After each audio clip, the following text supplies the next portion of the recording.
нийслэлийн эрдэнэт ээлж суралцаа үйлчилж сая одоо нийтийн дарга баярыг огцруулахаас саналаа дотоод боллоо шүү. Яг нөхцөлөд бас өнөөдрийн хүртэл ийм төвшөнд бас хүрэх арай болоогүйсэн. За ерөөдөө би тэр бас энэ орол дээр дурдсан байгаа. 14 оны өмнө ээлж турлаа зохион байгуулъя гэдэг өөрийнхөө балаахан дээр нийтдээ 34 төлөөлөгчийн хариу цуглуулад одоо баяр даргатаас өргөн барихыг хичээсэн боловч бас 7 хоног тэр болж чадаагүй ажил дээр яг. Та сүүлднээс араас нь явж байгаад суулдаж тогтоолгын төслийг бас өгсөн. За тэр тогтоолгын төслийн агуулга нь юу байсан бэ гэхээр ерөөсөө л одоо яг нийгэм бүхэн төлөвлөсгээд байгаа туулын урдны зам, сэлб дэд төв, дээрэс нь тойрог замын асуудлаар бид яг бодит мэдээллийг иргэдэд өгөхгүй бол энэ асуудал ч өөрөө их хурлын тахимд яригддаг боллоо, засгийн хурлаар яригддаг боллоо. Дээрээс нь бас энэ ард түмчин өөрсдөө нийслэлийн иргэдээр амьд байгаа юм уу, уулзж байгаа юм уу, хурлаа хийж байгаа юм уу шүүмжлээд байгаа учраас энэ дээр бид нар байр суурь илэрхийлж өссөн. За хуулиараа бид нар бол удирдлагыг оролдох хэрэгтэй. Тэгээрээ сардааныг оролдох хэрэгтэй. Тэгээд сар гараа баг 2 сар очоод байгаа. Хурал маань болдог ийм процесс үүссэн учраас зориг хүч өргөн барьсан. За тэгээд өнөөдөр бол би бол яг бидний энэ 34 төлөөлөгч өгсөнтэй холбоотойгоо хурал болж байгаа гэсэн ойлголттой. Гэхдээ хурал зарлахад одоо яг тэр бланктай бидний гаргасан өсөлттэй холбоотой нэг ч үгсэл байгаагүй. Тэр чинь буцаад нөгөө 34 бүтэн 34-ний гарын үсэг өнгөдүүлж штэ. Тэгээ өнөөдрийн урал дээр бас одоо ингээд 21 асуудал хилцэх гэж 40 өдөр хүлээж байна. Иргэд одоо нийслэлийн ажлыг бас явуулахад харж байгаа. Өчигдөр төрийн албаагч нараа одоо хэдэн өдөр ингээд сууцгааж штэ. Тэгэхээр энэ байдлыг бас унтгаж үзэх хэрэгтэй. Ингээд улсын ажил, нийслэлийн ажил ингээд зогсоож байна. Өөрөөр хэлбэл засгийн газар улсын хурлын төвшөндөө томоохон төсөө зогсоогоод байдаг. Энэ процесс хурал явж байгаа хэвээр хурлыг бас ингээд зогссон байдалтай. Ерөнхийдөө нийслэлийг одоо нөгөө тэг зогсолт болгож байгаа л гэж харж байгаа учраас өнөөдөр бас манай бүлгийнхэн хуралдаж шийдвэр гаргаж огцрол өргөн бичиг барьсан байна. Нийтдээ нэг манай бас 29 он гарын үсэг зурж байгаа шиг байна. Тэгээд бас дэгийн хуулиар ч гэсэн энэ хүчинтэй гэж тооцоод өнөөдөр бас баяр дараа огцорж байгаа шиг байна гэж бодож байна. Таны ер нь ямар асуудлаар шалгасан юм бэ? Ямар газрууд очиж нэвшлэг хийсэн бэ? За намайг сэлб 20 минут хотын тендерт нөлөөсөн байж болцсошгүй. За нэгдүгээр би тэгж ойлгосон. Хоёрдугаарт нь намайг 24 оны 12 сард миний чаттай холбоотойгоор Монголын залуучуудын холбооны ерөнхийлөгчөөс мэдэх байд. За тэнд бас нэг асуудалтай байсан байна гэдэг.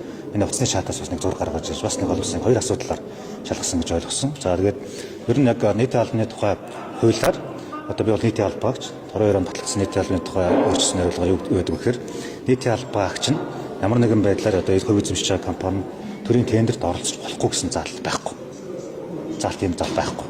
Зөвхөн төрийн тендерт нөлөөсөн тохиолдолд гэж байгаа байхгүй. Төрийн тендерт улсын тендерт ямар орж болохгүй вэ гэдэг хуулинд заасан байхээр төрийн өргөн албаны тушаалтан буюу засгийн газрын гишүүн сайд улсын хурлын гишүүд ийм ойлголт. Тийм учраас одоо албатай тэмцэх газрынхантай би хамтарч ажиллаж байгаа. Бүх мэдээлэл үнэн бодол цаг хугацаатайгаар зураг өргөтөө нөгж байна. За манай гэрийг одоо бүтэн шалгасан. За гэрээс бол одоо яг хаас юм аас үгүй сайн мэдэхгүй ямар ч байсан тэгэж одоо зарим сайтуудаар яригдаад байсан хэмжээний мөнгө төгрөг боллоо гэдэг. Одоо би ч өөрөө хамт тайлцж байгаа шүү дээ. Тэгээд ямар ч байсан мөнгө төгрөг бол олдоогүй. За ганц нэг дэвтэр бичиг баримтуудыг бол аваад явсан. Тэгээд авсан өдрөө шөнийн 1-2 цаг хүртэл тэнд суулгасан. Тэгээд шууд тогтоол танилцуулаад ингээл ачаал аваа явсан. Тэгээд 48 цаг 461-ийн арга байранд саатуулж агаад тэгээд 40-р гарч ирсэн. Олон сонгон шалгаруултгүй вэ гэдэг байгаа. 230 тэрбум. Үгүй. Яаж ч болсон ч олон улсын тендер бүр тийм юм байж болохгүй шүү дээ. Сонгон шалгуултгүйгээр явсан бол тэр Хүндлэгээний хороо Улаанбаатар өдөртгөл өдөрч одоо бүгд шоронд орно шүү дээ. Тэрний шиг бодлоо байх. Тэр бодлоо мэдээлэл яваад л би одоо компанийнхаа цагталтай уулзсан биш тэр бол нарийн юмд норохгүй. Транспортод нордгүй. Мөнгө сайхан гэдэг. Тэр хамт явж байгаа шүү дээ. За тэнд ингээ юмудаа ярилцлаа гэсэн 221 тэрбум л үү тендер байгаа юм. За тэн дээр нэг 4-5 компани орсон байгаа. Хятад компани, Монгол компани гэдэг ингээ холилдод орж байгаа шүү дээ. А тэн дээр одоо тендерийн тухай хуулиараа ямар компани хөлөөсөрж байгаа гэхээр нэгдүгээр тендерийн бичиг баримт 100% ямар ч асуудалгүй шаардлагатай байгаа хэвээр. А хоёрдугаарт нь хамгийн бага үнэс сандагсан байх хэвээр. За Бурснаас тэр компани бол бүх бичиг баримтаа шалгуулсан бичиг баримт нь ямар ч асуудал гараагүй. А тэгээд 197 буюу 20 тэрбум төгрөг татаж ороод хамгийн бага үнэс сандагсан байна.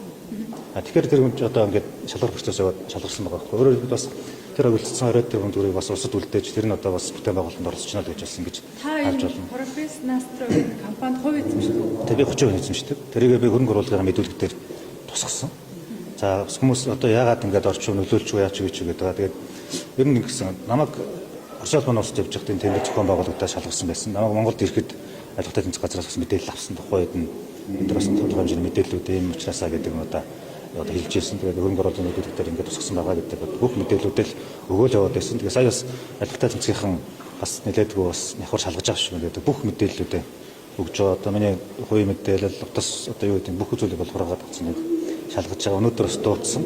Очоод бас бүх мэдээллүүдээ бас дуудсан цаг хугацаанд нь очоод өгж байгаа. Тэгэхээр миний хувьд бол ямар нэгэн байдлаар оргон зайлсан, худал мэдээлэл өгсөн, эсвэл баримт нотлогоо устгасан ч гэдэм үү, эсвэл дуудсан цагт нь очоогүй гэдэг ямар ч тийм одоо зүйл гаргаагүй. Нийслэл хэрэгжүүлж байгаа тендерт нийслэлийн төлөөлөгч хүнээ хувь эзэмшдэг компани шалгах болох юм. Энэ ард санхны зөрчил биш үү? Одоо энэ хуулиараа зэмсүүлэлт байгаа байхгүй. Одоо ашиг сонирхлын зөрчилгээд харах юм бол Сэргэлэнбаатар гэдэг хүн ямар нэгэн байдлаар нөлөөлсөн болов байхгүй. Тэрнээс одоо юу гэдэг сүүлд 24 онд л үү их хурлын гишүүд одоо шилбэл маш олон компанитай байж байгаа л нус төрд орсон хүмүүс байгаа шүү дээ. Яг хар ажил хийж байгаад орсон нэг ч хүн байхгүй байх. Тэгэхээр тэд нар маань бүх компаниудаараа мэдээж тендерт ордог л байсан байх. Сүүлд засаад төрийн хамтран албан тушаалтан буюу их хурлын гишүүн, засгийн газрын гишүүд л болохгүй гэдэг юм хатуу хоригдсон. За нийслэлийн иргэдийн хурлын төлөөлөгчөө гэх юм бол би 2020 оноос хойш төлөөлж хийж байна. За өнөөдөр хүртэл хийж байгаа үед бол нийслэлийн удирдлагын багт би байгаагүй. Ороогүй.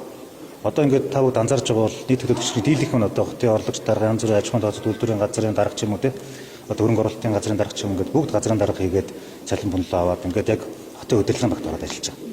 За миний хувьд одоогоос 20 оноос 24 онд ажилласан. Би тэнд зөвхөн төлөөлөгчөд хийж ирсэн. Бас бизнесэл хийж ирсэн. Өнөөдөр ч гэсэн ялгаа байхгүй төлөөлөгчөд хийж байна. Бизнесэл хийж байгаа. За магадгүй би одоо нөлөөж болох хуйцаар те эсвэл үнэлгээний хороог юм таньж мэддэг ч гэсэн эсвэл нэг хүнийг дуудаад аль уу ингэрээ тэгэрэй гэж нөлөөлж болохгүй албан тушаалтай байсан бол одоо энэ чиг ашиг сонирхолтой асуудал үүснэ. За тийм учраас би зөвхөн төлөөлөгчөл иргэдийн төлөөллийг хийгээл явж байгаа. Ялгаа байхгүй би ч одоо иргэдийн төлөөлөгч бол цалин байхгүй, урамшуул байхгүй, зөвхөн иргэдэд төлөөлж байгаа хуралдаа суудал саналаа өгж байгаа болохоос энэ дотор ямар нэгэн тийм бизнес хийгээд авах боломж байхгүй. Тэгэхээр би ч бас ардаа амьдралтай 6 хүүхэдтэй хүн чинь мэдээж зарах юмаа зарна, те барих юмаа барилгаа байна. Тэгж бас мөнгө олж гэрүүлэл тэгж яадаг л ийм асуудал. Тэгээ зарим сэтгүүлч нар асууж байгаа нь юу гэхээр одоо ингээд ер нь яс суртахууны талаар асуугаад байна шүү дээ. Тэгэхээр одоо би байснараа манай компанид байгаа одоо хэдэн зуун ажилтан хохрох уу гэдэг асуулт гарч ирж байгаа. Тэгээд эн чинь ялгаа байхгүй одоо шилэл өмнө говьд ч гэдэг юм Эрдэнэт ч гэдэг юм ингээл янз бүрийн улсын ажлууд байна. Одоо Чингэлээ дөрвөн дахин төлөвлөлт гэдэг юм ингээл олоод би намайг ховд эзэмшихээс өмнө л барьж ирсэн. Нийтдээ одоо ингээд яг одоо өнөөдрийн байдлаар хэрэгжиж байгаа 5-6 том төслүүд нь хэрэгжээл ингээл явж байгаа. Зарим тендерт ороод амжилах шиг үүдийн, заримд нь ороод явжлах шиг үүдийн тийм л процесс болж байгаа. Ер нь яагаад энэ За дараагийн нийтгийн дарга дээр бол одоохондоо бол мэдээд талга. Гэхдээ би сая хамгийн түрүүнд санал хэллээ л дээ. Тэн дээр юу ах хэвээр нийтгийн дарга гэдэг бол мэдээж хамгийн гол үүрэг бол хурлыг өдөртөн зохион байгуулах. Тэгээд гэмтрээс урьдчилан зэргийн зөвлөлийг ахлаад явж байгаа. Үүн дотроо өөрөөр хэлбэл энэ одоо улс төрийг одоо төрийг доктортой байлгах буюу энэ бүлгийн гишүүдтэйгээ буюу бусад 45 төлөөлөгчдийнхээ эв нэгдлийг хангаж ажиллах маш чухал байдаг. Тэрнээс одоо хаглан бутрах ч гэдэм үү эсвэл хэн нэгний талд орох бүлэл фракц байгуулад ирэх юм бол энэ засагч өөрөө докторгүй болдог учраас хурлын дарга гэдэг бол одоо 1 номер гэж боддог шүү дээ. Одоо бизнесд 1 номер, хотын дарга 2 гэж боддог. Тэр энэ бол мэдээдгүй бас ажил хөлтэй ажилладаг. Би одоо баяр даргын хувьд бол бас сурлаа тийм муу удирдаагүй. Гэхдээ бол яалтчгүй бол улс төрийн нөлөө байна. Өөрөө бие даад шийдвэр гаргаж чадахгүй байх гэж ингэж харж байна. Тэгээд нийслэлийн ажлыг одоо бараг сарах залаа шүү дээ. Тэгэхээр ингэж болохгүй. Тийм учраас бас өнөөдөр Монгол Ардын намын бүлэг хуралдаж шийдвэр гаргаж байгаа хаа гэж харж байна.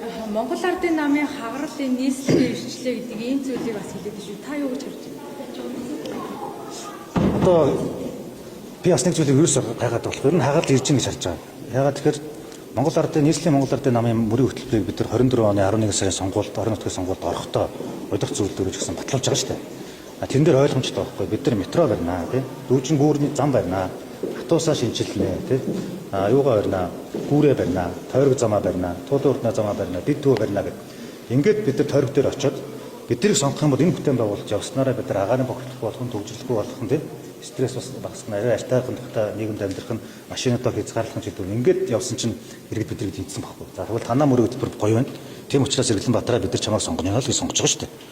Тэгээд батлуулаад явсан мөрөө хөтөлбөрийг одоо дээд байгууллагын зогсоож байгааг ойлгохгүй байгаа байхгүй юу? Өдөр зүйлэмшил өөрсдөө за окей нийслэлийн намын орны мөрөө хөтөлбөр болж байна. Тийм учраас наад мөрөө хөтөлбөр чинь баталж байна гэж бид нар тэрийнхээ дагуу иргэдэд очиж 11 сард сонгуулийн сурчлагаа хийгээд ингээд өнөхөө олох буюу 45 төлөөлөгчөөс 40 Монгол Ардын намын бүлгээс ингээд сонгогдсон юм. Тэгээд тэд нь одоо яг нийслэлийн иргэдэд амлсан ажиллаа хийхээр одоо наа чинь болохгүй байна гэдэг хэдэн хүмүүст яг талбай дээр гарч болно л доо тийм. Гэхдээ маас аль талтай байгааг бас жоохон шинжлэх ухаанчаар бодис судалгаа харах хэрэгтэй. Тэгэхээр нэг шантаачны ч гэдэг юм өсний нөхдүүд гарч ирэл лоодсон барайл барилангуутлаа за эдгээр үг сонсохгүй болохгүй нэг л гацаад Монголын бүтээн байгуулалтын хугацаа хэдэн сар юм бэ? Хэдэн жил юм бэ? Энэ чинь олон улсын гэрээгээр туулын урдны зам батлагдсан. Хэрвээ нэг зогсоох юм бол өсөөгөө тэр компани бидний шүүхэд хүмүүс бид нар удахгүй Сингапурт энийг нь очино.